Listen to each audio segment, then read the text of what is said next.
Hey toy collectors, welcome to another super exciting, outrageous toy review. We are taking a look at the Kenner Silverhawks line, and today we're going to take a look at Quicksilver. Here we have Quicksilver, the mission leader for the Silverhawks. He's athletically quick and quick-witted, making his name very appropriate.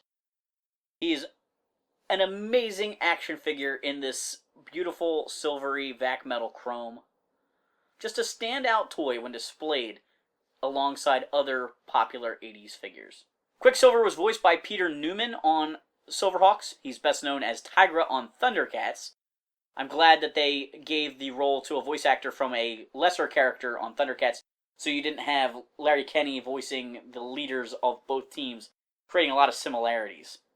Going along with the tagline of the show, partly metal, partly real, Quicksilver is all vac metal everywhere, except for his face and his hand. I don't know if it's Rankin Bass, the producers of the show, that insisted all these figures have an action feature, or if Kenner decided it was a good idea because LJN had put action features on all the Thundercats figures. But Quicksilver here can pop out his wings. Wing it! Due to the fact that these figures are vac metaled and then have flesh-colored paint applied over top of that, they are very fragile toys. It's easy for the vac metal to scratch off. It's even easier for the paint over top the vac metal to scratch off. And even their fabric wings have a tendency to get damaged along with that delicate action feature. This is a tough line to collect, but they are some gorgeous looking action figures. I actually spent a lot of time trying to find a nice Quicksilver when I was collecting these guys, and I'm still not really totally happy with this one. I love that he has a really great face. There's no paint rub on the nose.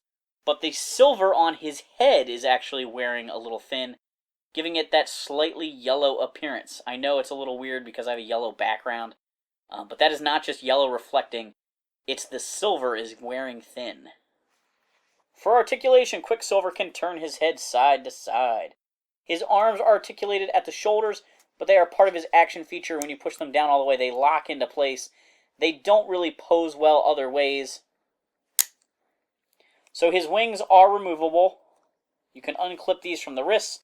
This does often create paint wear on the painted wrists from kids taking the wings on and off, and you can also disconnect them. I am glad they disconnect because this set of wings is not in real great shape, just like the silver wearing off on the body. The silver has worn off somewhat on these wings, so eventually I would like to replace these. But this gives you a better idea of Quicksilver without them. This actually makes him more show accurate most of the time, except for when they're flying. Quicksilver just stands normally. Because these arms are linked, you can't really put him in his packaging art pose with one arm out for Tallyhawk to land on and the other arm in. He has articulation at the legs, like a Kenner Star Wars figure, and no other articulation in the knees or the waist or the elbows or anything like that. I really do love the sculpting of the shape of the head there. Along with his removable wings, Quickstar comes with his bird/weapon Tallyhawk. Tallyhawk's actually a pretty main character in the show. I'm not sure if all of these pack-ins with this line were included because the Thundercat pack-ins were so popular. But Tallyhawk is like a real character in the show, showing up in pretty much every episode. And so this is definitely, of all the pack-in birds in this line, the one you want the most. When you push in Tallyhawk's nose, his wings sweep forward in, I assume, an attack pose? Is this so he can, like, shoot through a group of bad guys? Or does he pinch somebody like this? It's not quite explained, but his wings do snap forward, I guess, if he rams into a bad guy. In some ways, I kind of wish this was sculpted more like Tallyhawk from the show. He's a little bit more mechanical and a little less natural bird-like. There was actually a Kids Meal pencil topper back in the day that looked more like Tallyhawk from the show than the included Tallyhawk. Similar to putting the wings on and off, I do worry about clipping Tallyhawk to Quicksilver's arm, that I could scratch up that paint, but you know, it is cool that he can sit up there and that the figure balances. It is a lot of weight though to put on that arm, and it does kind of pull him off balance a little bit. Quicksilver has a green Silverhawks logo tampoed on his chest. In the cartoon show, this logo is missing from the characters, I assume for ease of animation, but there is a sequence of reused animation in the show where it sort of appears as he gets ready to go into battle when his visor flips down.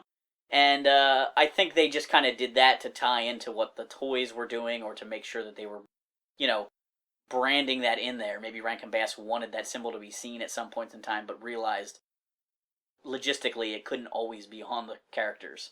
Around the same time as Silverhawks, LJN, who had made the Thundercats toys, were making Bionic 6 figures.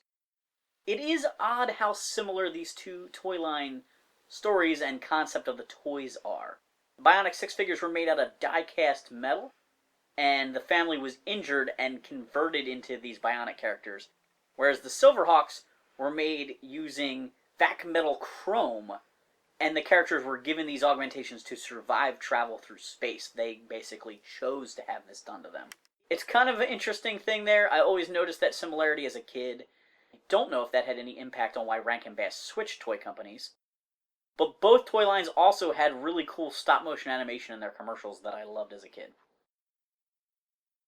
In the TV show, Tallyhawk clearly belongs to Commander Stargazer, who gives him to Quicksilver at the beginning of the series, along with a gold bracelet he can use to control him.